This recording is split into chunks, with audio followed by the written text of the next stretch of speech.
মেহেদি পাতার ভাইরাল ভিডিওটি দেখার পর থেকেই ভাবছিলাম যে এটা ট্রাই করে দেখব আসলে এর কালার আসে কিনা।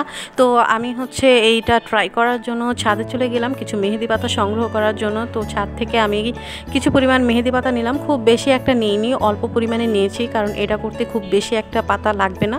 তো এইখানে আমি মেহেদি পাতা নিয়েছি আর সাথে নিয়েছি মাথা ব্যথার এই ওষুধটা। যদিও ভিডিওতে দেখেছিলাম যে একটা মুভি স্প্রে দিয়ে এটা করা হয়, কিন্তু আমার কাছে মুভি স্প্রে ছিল না, তাই আমি এটা দিয়ে ট্রাই করি। তো এখান থেকে আমি কিছুটা অয়েল হাতে দিয়ে তারপর এর মধ্যে পাতাগুলো খুব সুন্দর করে একটা ফুলের মতো করে বসিয়ে নিচ্ছি। তারপর এই পাতার উপর আবার কিছুটা অয়েল দিয়ে নিচ্ছি যেন কালারটা খুব ভালোভাবে বসে। আর এইভাবেই আমি আমার হাতে পছন্দ মতো পাতাগুলো বসিয়ে নিয়েছি। আর এটা করার সময় আমার মাথায় কোনো ধরনের ডিজাইনই আসছিল না, তো আমি যেইভাবে পেরেছি পাতাগুলো বসিয়ে নিয়েছি। তো এরপর আমি পাতাগুলোর উপর আবার কিছুটা তেল এইভাবে দিয়ে নিয়েছি যেন কোথাও বাদ না পড়ে।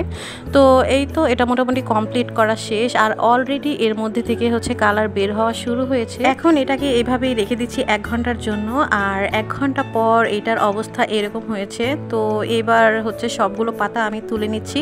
আর তোলার পর এখানে দেখাই যাচ্ছে যে কিছুটা কালার এসেছে। তো আমার খুবই ভালো লাগছে দেখে যে আসলে এটা অনেকটা কার্যকর। তো এইভাবে আমি সবগুলো তুলে নিয়ে একটু বাইরে নিয়ে দেখাচ্ছি।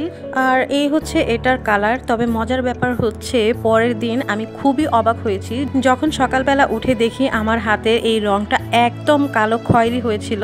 তো আমার কাছে মাশাআল্লাহ খুবই ভালো লেগেছে এই কালারটা। তো আপনারাও ট্রাই করে দেখতে পারেন। আর আমার ভিডিওটি ভালো লাগলে অবশ্যই পেজটি ফলো দিবেন।